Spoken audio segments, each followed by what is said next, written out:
हर एक district headquarter से वकील यहाँ आने के लिए उत्साहित है और विधानसभा का ऐतिहासिक घेराव होगा। आपके लिए बहुत बड़ी चुनौती होगी, विधानसभा तक क्या वकील पहुंच पाएंगे? हमने बड़े बड़े आंदोलन यहाँ किए हैं और यहाँ कोर्ट परिसर में मिर्ची बम और गोलियां तक दागी गई थी।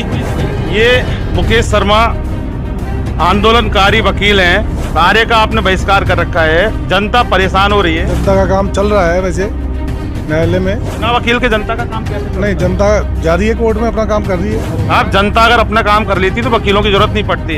अधिवक्ता कोई न्यायालय में प्रवेश नहीं कर रहे हैं और ये जो कर रहे हैं जनता के हित के लिए कर रहे हैं। अशोक गहलोत सीएम राजस्थान के घबरा गए, डर गए महापंचायत से, तो उन्होंने विधानसभा स्थगित कर दी। इसको मजबूर कर देंगे अशोक गहलोत को घुटने टेकने के लिए, इसको मजबूर कर देंगे अशोक गहलोत को घुटने टेकने के लिए। राजस्थान के जोधपुर में एडवोकेट जुगराज चौहान की हत्या को करीब 15 दिन हो चुके हैं और एडवोकेट प्रोटेक्शन एक्ट की मांग को लेकर संपूर्ण राजस्थान के वकीलों ने काम बंद करके आंदोलन कर रखा है। राजस्थान की गहलोत सरकार से एडवोकेट प्रोटेक्शन एक्ट इनको चाहिए। कहते हैं वकील कि हमारा हक है, हमारा अधिकार है, इसको हम लेकर रहेंगे।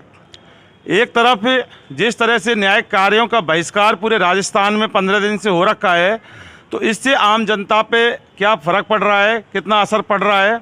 दूसरा, महापंचायत हुई थी वकीलों की, जिसमें समस्त बार एसोसिएशन राजस्थान के अधिकारी, बार अधिकारी जयपुर आए थे।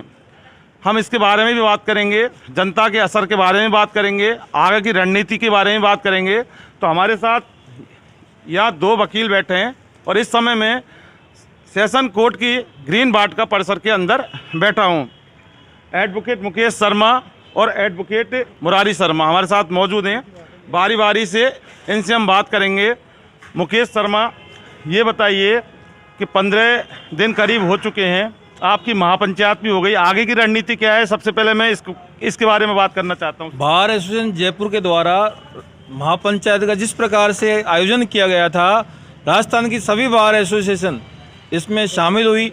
एक ऐतिहासिक कार्यक्रम, महापंचायत का सफल आयोजन दी बार एसोसिएशन जयपुर के नेतृत्व में, संघर्ष समिति के नेतृत्व में जिस प्रकार का सफल आयोजन किया गया, उसके लिए राजस्थान की जो बार एसोसिएशन है वो इस नज़र से यहाँ देखती है कि जिस तरीके से संघर्ष समिति आगे निर्णय लेती है, उसी अनुसार आगे की रणनीति काम में ली जाएगी। महापंचायत के निर्णय ये हुआ कि अगर 10 तारीख को विधानसभा नहीं चलती है तो 13 तारीख को विधानसभा का घेराव किया जाएगा और विधानसभा का घेराव ऐतिहासिक होगा। इसके लिए पूर्ण तैयारियाँ युद्ध स्तर पे है। हर एक डिस्ट्रिक्ट हेडक्वार्टर से वकील यहाँ आने के लिए उत्साहित है और विधानसभा का ऐतिहासिक घेराव होगा और उस घेराव में गहलोत सरकार को उठने टेकने पड़ेंगे और एक एडवोकेट प्रोटेक्शन एक्ट लागू करना पड़ेगा। मुकेश शर्मा, मैं ये कह रहा हूँ आपसे कि वकीलों की ताकत और वकीलों के आक्रोश को देखते हुए विधानसभा घेराव से पहले आपको लगता है कि पुलिस प्रशासन और राजस्थान की गहलोत सरकार पूरी तरह से तैयारी करके बैठी होगी? आपके लिए बहुत बड़ी चुनौती होगी, विधानसभा तक क्या वकील पहुंच पाएंगे? जिस तरह से राजस्थान की जयपुर की पुलिस मुस्तैद है और जिस तरह से वो अपनी किसी भी आंदोलनकारी को रोकने के लिए, जिस तरह पुलिस के पास हाईटेक व्यवस्था होती है, आप उस हाई टेक्नोलॉजी और हाईटेक व्यवस्था को कैसे लांघ पाएंगे और विधानसभा तक आप कैसे पहुंच पाएंगे? आप ये बताओ। तो बार एसोसिएशन जयपुर का एक लंबा इतिहास है, यहाँ बड़े बड़े आंदोलन किए गए हैं। यहीं से जो दी बार एसोसिएशन जयपुर के सदस्य हैं वो बड़े बड़े पदों पर आसीन हैं। यहाँ युद्ध स्तर पे तैयारियां होती है। यहाँ बड़े बड़े सफल आयोजन दी बार एसोसिएशन जयपुर के नेतृत्व में किए गए हैं। दी बार एसोसिएशन जयपुर जिस तरीके के आंदोलन की रूपरेखा बनाती है, वो आंदोलन 100% सफल होते हैं। हमने बड़े बड़े आंदोलन यहाँ किए हैं। युवाओं में इस तरीके का जोश है, इस तरीके का आक्रोश है गहलोत सरकार के। गहलोत सरकार ने जिस प्रकार से जन घोषणा पत्र में अपना जो वादा किया था वकीलों से एडवोकेट प्रोटेक्शन एक्ट लागू करने का, उसमें वो फेलियर है। जन घोषणा पत्र एक पब्लिक डॉक्यूमेंट मानते हुए सारे उसकी घोषणाओं को अक्षर से लागू करने की गहलोत सरकार ने जो बात कही थी उसमें वो फेलियर है। लोक कल्याणकारी राज्य की जो अवधारणा है वो गहलोत सरकार नहीं दे पाई है। वकील ऐतिहासिक आंदोलन कर रहा है। वकीलों ने पहले भी ऐतिहासिक आंदोलन किए हैं, पहले भी हमने विधानसभा का घेराव किया है और हम उसमें सफल रहे हैं।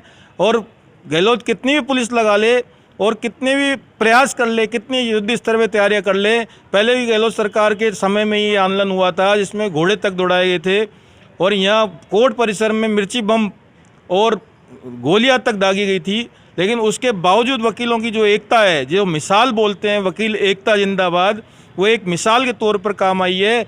और वे जिस एकता के दम पे संगठन में शक्ति होती है, आज पूरा राजस्थान का वकील एकजुट है। और राजस्थान का वकील एकजुटता के साथ कितनी ही फोर्स लगा ले, कितनी मिलिट्री बुला ले, लेकिन घेराव ऐतिहासिक होगा। वकील विधानसभा में 100% घुसेंगे और घुसते ही गहलोत सरकार जो शासन है पूरी तरीके से फेलियर साबित होगा।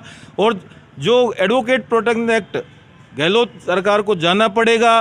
अगर प्रोटेक्शन एक्ट लागू नहीं किया उससे पहले, तो विधानसभा का जो घेराव होगा उसके लिए गहलोत सरकार स्वयं जिम्मेदार है और विधानसभा में वकील अवश्य पहुंच करके अपनी बात को रखेगा। चलिए मैं आपको बता दूं, ये मुकेश शर्मा आंदोलनकारी वकील हैं। पहले भी आंदोलन हुए थे, 15 साल पहले भी आंदोलन हुए थे और कई बार 2007 और इस तरह से आंदोलन हुए थे और काफ़ी आंदोलन में ये बढ़ चढ़ के हिस्सा लेते हैं। हम भी कवर करते थे इनका आंदोलन और एक आंदोलनकारी वकील के रूप में ये जाने जाते हैं। मुरारी शर्मा से हम जानेंगे कि आज जनता परेशान हो रही है। मुरारी शर्मा, कार्य का आपने बहिष्कार कर रखा है, जनता परेशान हो रही है, तो क्या कुछ ऐसा रास्ता निकल सकता है कि आपका आंदोलन चलता रहे और जनता का काम रुके नहीं, यानी प्रभावित ना हो और जनता का काम होता रहे? क्या पॉसिबल है और अगर है तो किस तरह से होना चाहिए? जनता का काम चल रहा है वैसे न्यायालय में। बिना वकील के जनता का काम कैसे चलता नहीं, जनता जा रही है कोर्ट में, अपना काम कर रही है। और आप जनता अगर अपना काम कर लेती तो वकीलों की जरूरत नहीं पड़ती। मैं ये कह रहा हूँ कि कुछ इस तरह से वकीलों के मार्फत ही ऐसा रास्ता निकले कि कुछ पैरवी की जाए जनता की। नहीं, वकीलों की पैरवी तो अभी बंद है। बहिष्कार कम से कम करीब 15 दिन हो गए बहिष्कार है न्यायालय का पूरे राजस्थान में। और पूरे राजस्थान के वकीलों में भयंकर रोष है।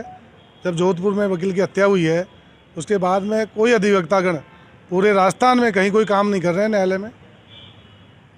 न्यायालय खुले हैं लेकिन अधिवक्ता कोई न्यायालय में प्रवेश नहीं कर रहे हैं।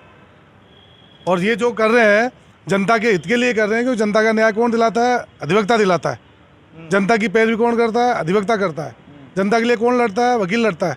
तो वकील लड़ेगा जब भी लड़ेगा, वकील स्वतंत्र होगा जब भी जनता के लिए लड़ेगा। तो प्रोटेक्शन एक्ट जो मांग है अधिवक्ताओं की, वो जायज़ मांग है और ज़रूरी है प्रोटेक्शन एक्ट लागू करना वकीलों के लिए। जो महापंचायत हमारी हुई है उसमें भी ये निर्णय किया गया है कि हमारे 10 तारीख को विधानसभा में कूच होना था, लेकिन वो अशोक गहलोत सीएम राजस्थान के घबरा गए, डर गए महापंचायत से, तो उन्होंने विधानसभा ही स्थगित कर दी।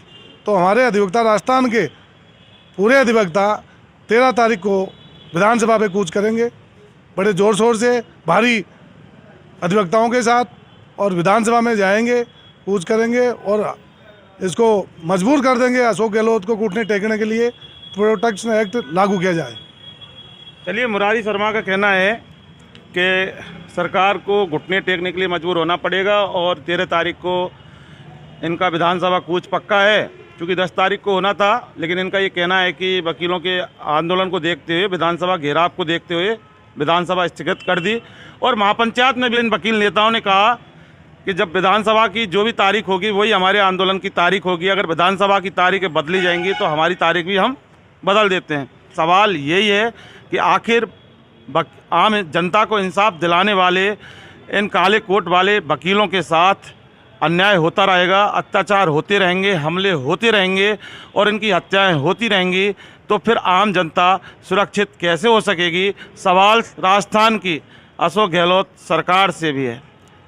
इन्वेस्टिगेशन मीडिया के लिए मतीश पारिक के साथ मैं जितेंद्र शर्मा।